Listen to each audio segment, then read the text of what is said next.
Yeah, get that out of my way. Yeah, podiums don't do well. Thank you guys for inviting me out. When we first came up with the Savannah Bananas name, I was not invited anywhere. So glad to be here. Actually, it was last Buy Local that Lizzie and Marie came over, and they said they'd like you to speak at the next Buy Local. And I said, what about? They said, they didn't say.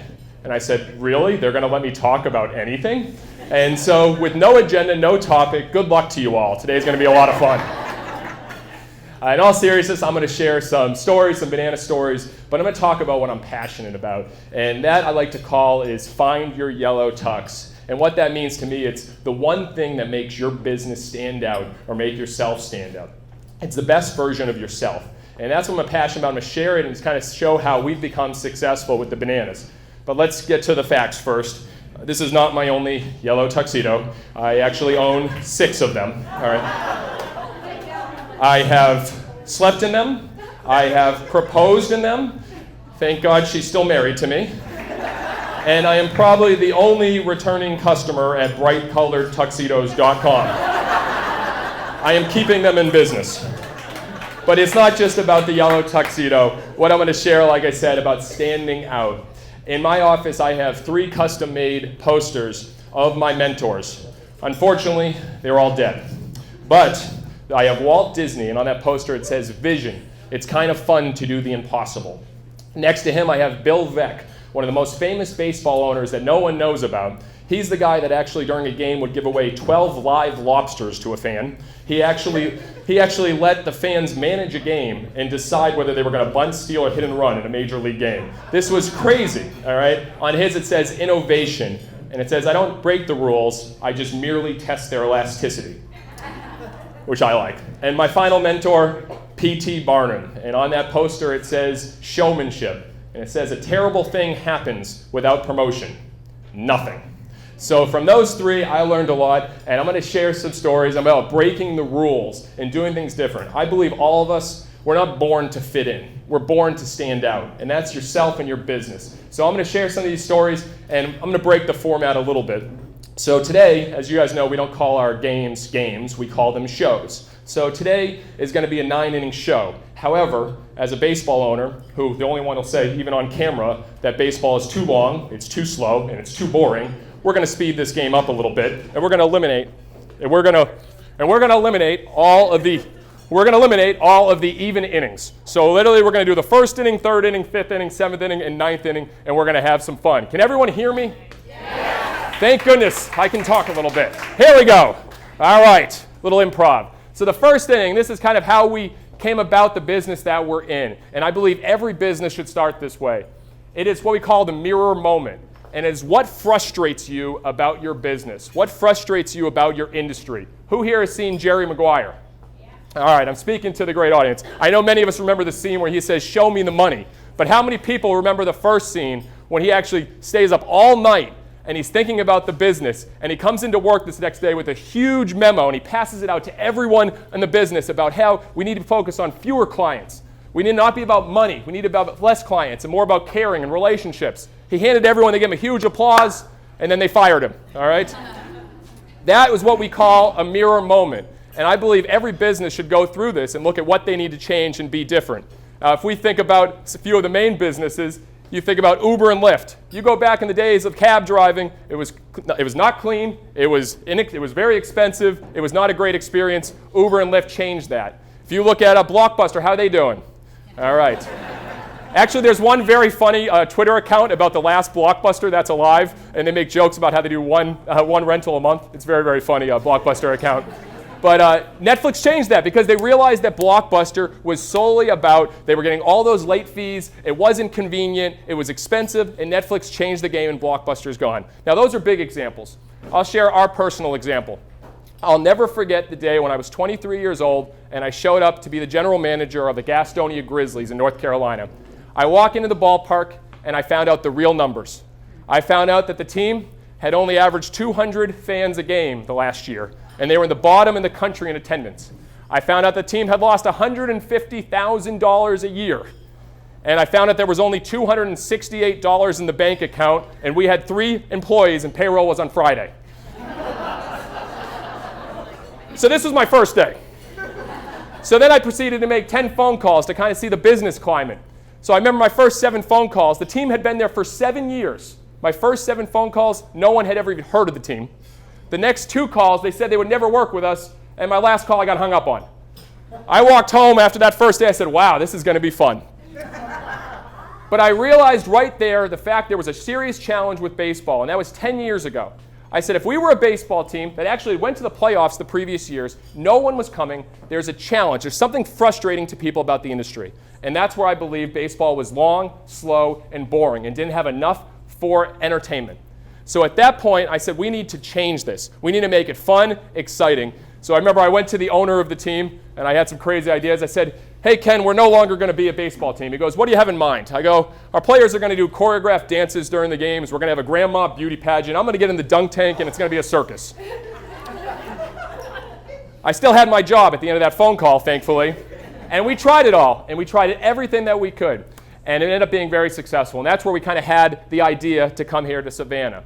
But again, the first moment for everyone to look at your business, even little things, that mirror moment, what frustrates you about the industry, that was our starting point, and that's where we went from there. All right, we're on to the third inning. The third inning is very important. It is breaking the rules of marketing. I believe this more than anything, marketing versus attention.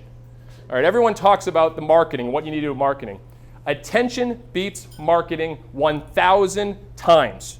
And if you can think about how to create attention, you win the game of marketing. And I'm going to share some stories on how we were able to do that. But first, I want to share the story about Al Fadden. Al Fadden was an author. And I went to a conference when I was 23 years old, and I heard him speak. He was running around the crowd throwing $2 bills. I instantly loved this guy. He gets up on stage, and he goes, I want to tell you about how I sold my book. It's called Innovation on Demand. He goes, what did I do? I bought an entire retail store in Minneapolis, huge store. And he goes, I made a bookstore, an entire bookstore, but I only sold one book, my own. So he created this entire bookstore with his one book, and he had different sections like business and self-help and history. And then he had a sign that said shoplifting's encouraged because he wanted people to have his book, all right? So what happened? He created so much attention. He was in People magazine, national news was covering to him. It was huge. How do you think he did in selling his book? Unbelievable, because he created attention. Not many people know the real story about what happened when we came to Savannah. As I mentioned, I proposed in that yellow tuxedo to my wife. She said yes. She surprised me with a trip to Savannah.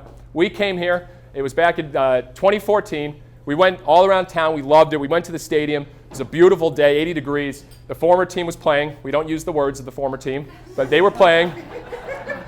And there were less than 500 people there. And we were walking around. We were like, this is a beautiful stadium. This is an amazing city, and there's no one coming there. So I texted the commissioner of the league. I said, if this team ever leaves, we're coming here.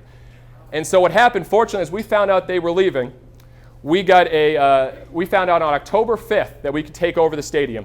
My wife and I were getting married that Saturday, October 10th. We show up here. We're still married. All right, just let me keep coming back to that. We show up on October 5th. We get to the stadium. And the former team had cut the phone lines, they'd cut the internet lines, every single thing was taken out of the stadium, and we had just a storage unit to work in, and I'll never forget, it was just the 4 of us. We grabbed a picnic table, we put it right in the middle of this storage unit office, and we just started working hard. And we literally started calling everybody. And we came up with the idea that, again, what frustrates you about the industry, with going to sporting events, you get nickel and dimed.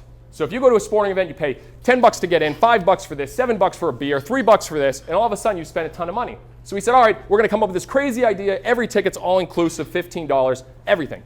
And so we started marketing it. We started letting everyone know. In November, we were putting out emails, Facebook posts, letting all of Savannah know. What happened? Crickets. No one cared. Nobody. It got so bad, I'll never forget the phone call I received in January.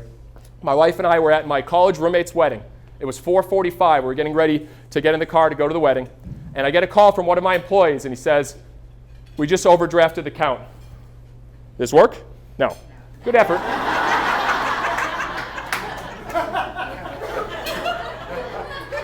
Can I proceed? All right, I'll proceed. Improv, I love it. Our employee told us that we overdrafted our account and that we were completely out of money. And so my wife and I went to that wedding, and we drove home from New Jersey. which was already gray and miserable. And we're driving back, and she says, Jesse, we have no other option. We have to sell our house. We had a house in Charlotte next to our team in Gastonia. And I said, all right, let's do this. And I go, but we still got to get down in Savannah, and we got to put money into it. So we emptied out our savings account. This is January of 2016. We found a house on, you can call it a house, a place on Tybee that was on the market for almost 3 years. It was this tiny little duplex that the two-bedroom side was rented out for the next 6 months, even if they sold it. And we walked into this one bedroom, and Emily tells it the best. I walk in, I said, nope, no way, not happening, not happening. No. It was about 600 square feet. The bathroom, the toilet, you couldn't even get into. You had to go like this because there was a wall here. So you had to sit down sideways on the toilet. It was the worst place ever. We bought it. So we moved in there. We went on a ramen noodle diet and Hot Pockets. And we got an airbed. And great story about airbed. Again, just got married. You get an airbed. When you get up in the middle of the night, you got to get some water. When you go to the airbed, all of a sudden your wife gets airborne. So that was... So we didn't sleep that well for a while. She likes telling the story of the time that a cockroach was on my face in the middle of the night. Hopefully everyone's done eating. So we got through that, and we said, you know what? We've been marketing like crazy, but no one cares. Nothing's happening. So we said, we believe in what we're doing. We're about entertainment. It's going to be fun. We got to get their attention. So when we had to name the team contest, we had 1,000 suggestions, like 100 seagulls, ports, anchors, spirits, all these things. I was like, that was boring. Then the one suggestion, bananas. I looked at it and I said, yes. And I thought I was like, we can have a senior citizen dance team called the Banana Nanas. We can play, our mascot can be split. We can have Go Bananas. We can throw bananas from the top deck and have a promotion called Banana in the Pants. I go, this is perfect. So we decided we're going to do it. The night before, I laid in bed, sort of, in my airbed, not sleeping, and we were ready for the launch. We were ready to go on February 25th. We announced the team, and thankfully the people there, which we brought in some people that liked us, cheered, all right? And they went right to the banana stand and started buying merchandise. And it was really exciting, but people didn't know what happened 5 days before. We got the first shipment of banana shirts. There were too many N's in bananas. Bananas was spelled wrong.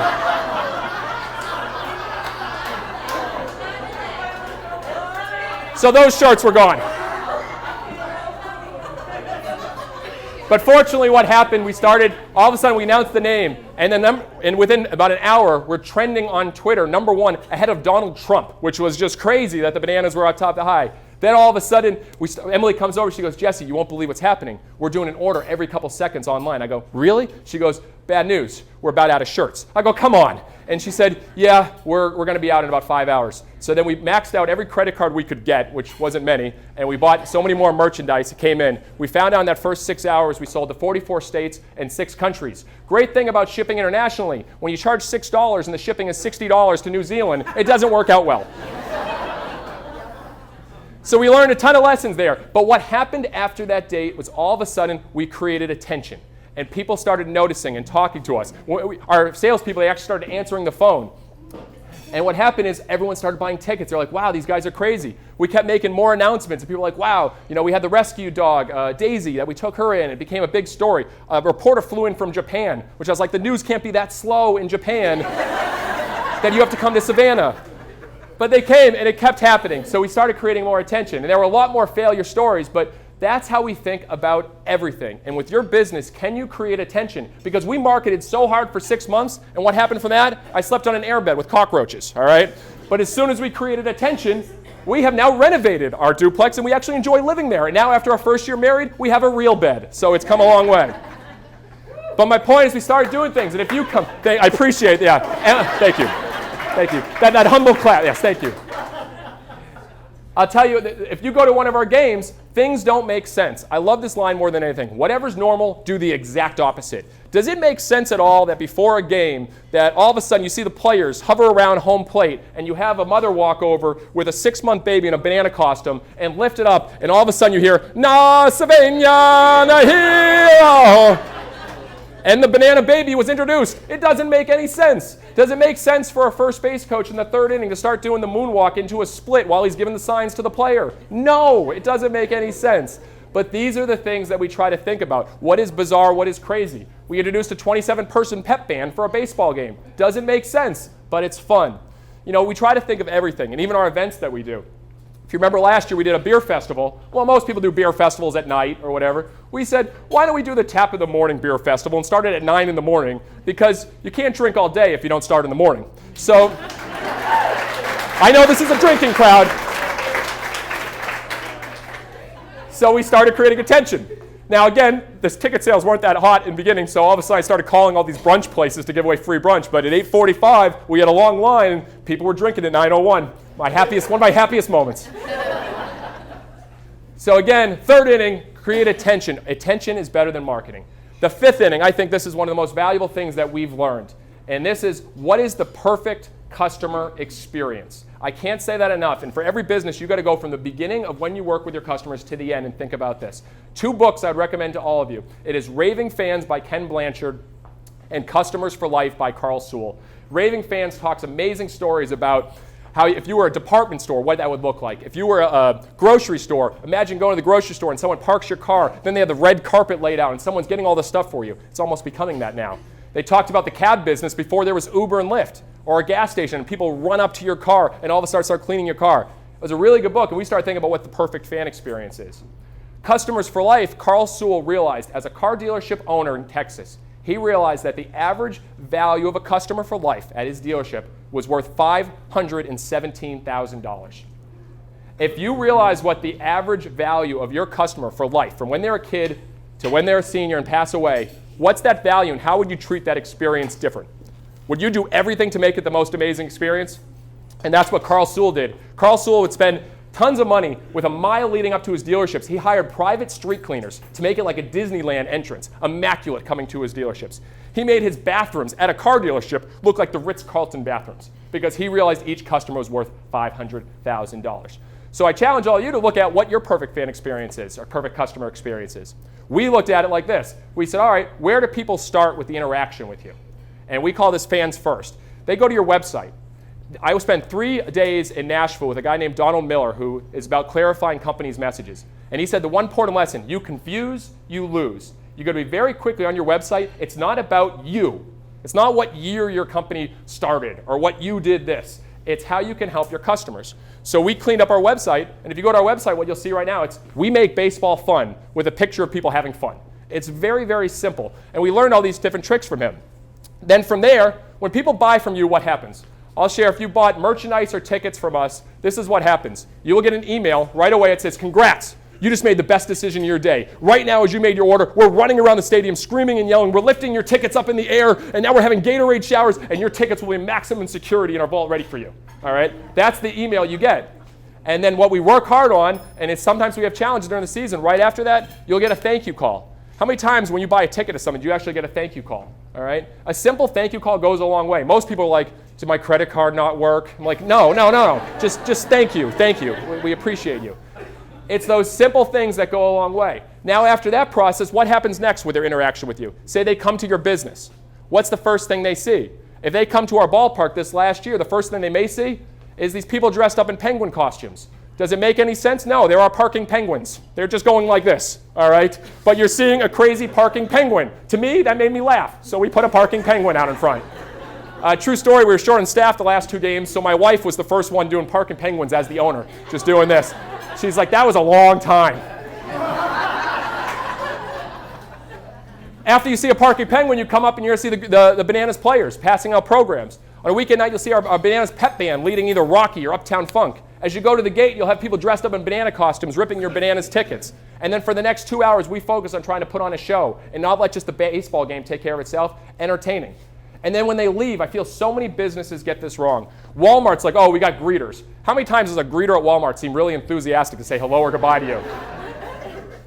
You know, it's unbelievable. So what we do is we focus on having a majority of our staff at the gate just thanking our fans. It's one of the most valuable things, and I love it more than anything, that we can just thank you when you leave. That's first impression and last impression. And I don't think we're doing anything crazy or unbelievable. It's just thinking about that perfect fan experience. So when you're thinking about your business, that's one of the tricks that we've learned. Down to the 7th inning. Here we go. If you guys want to stretch a little bit, we can do a little bit of stretch, get it going.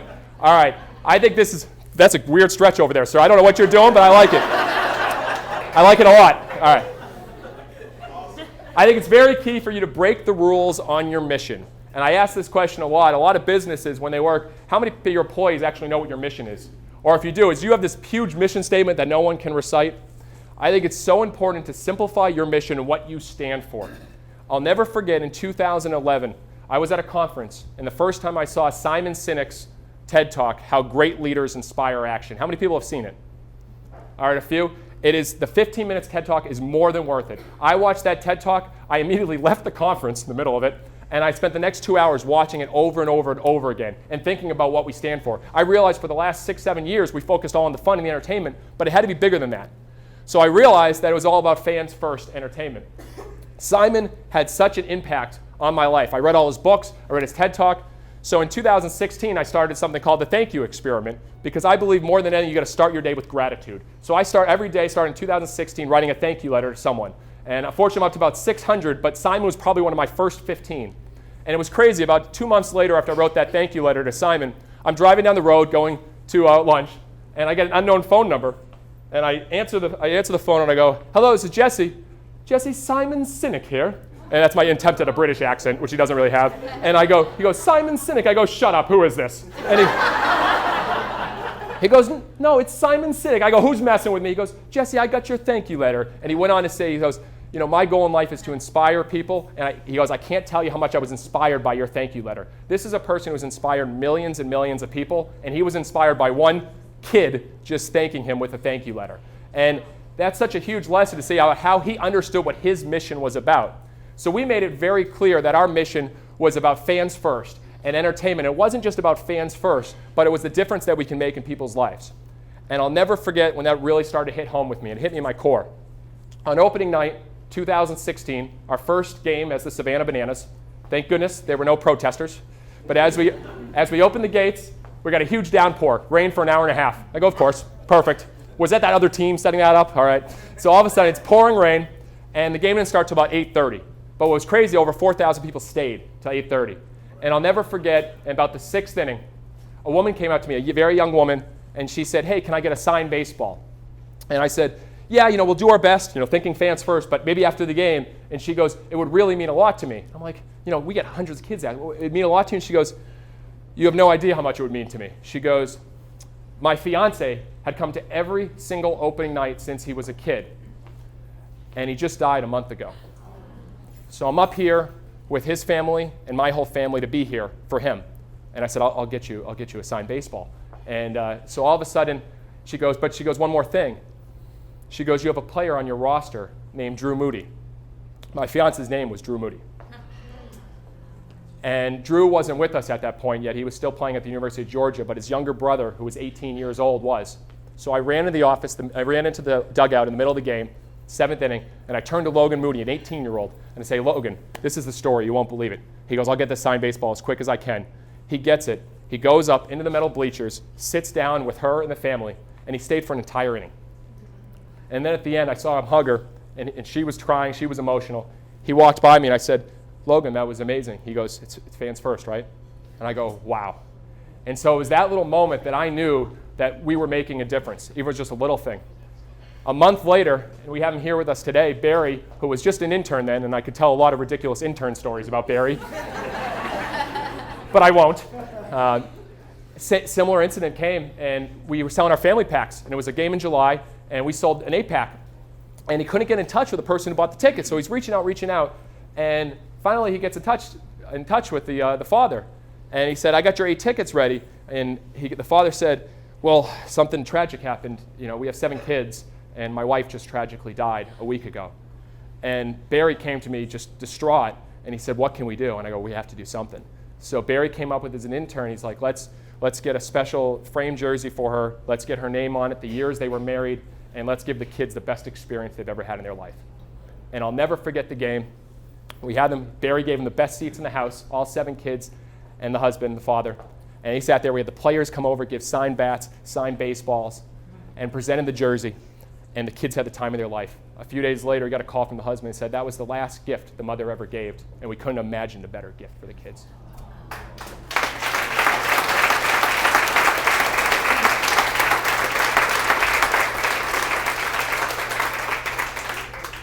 And it's key that you share those stories. We share those stories, and you know what? Every year they continue to happen. And we call them fans first moments. And after every game, it could be 1 o'clock in the morning. We could be there since 8 a.m. and we're talking about that because you know what? It's the difference you make in people's life that matters most. And so we think about that mission. As crazy as, the fact that we do give away colon cleansings and porta-johns, all right? We have. We do crazy things, but it's about mission and it's about simplifying. So I believe that 7th inning, that is so valuable for your business to think about that. And the final stretch here in the 9th inning, I think when you got to break the rules, you got to break your own rules. You got to be able to be comfortable being uncomfortable. So when you think about your given days, what are you doing to try new things every day, whether it's with yourself or with your business? The brilliant philosopher Will Ferrell once said, you got to keep throwing darts at the dartboard. You'll eventually hit the bullseye. And I couldn't agree more. You got to keep trying new things. Like I said before, we're not born to fit in. We're born to stand out. And I think that is the biggest key. As Simon Sinek said in his TED Talk, it's not what you do, it's not how you do it, but it's why you do it. And as one of my biggest mentors said, Walt Disney, all of our dreams can come true if we have the courage to pursue them. So stand out, be different, have fun, and enjoy the show. Thank you.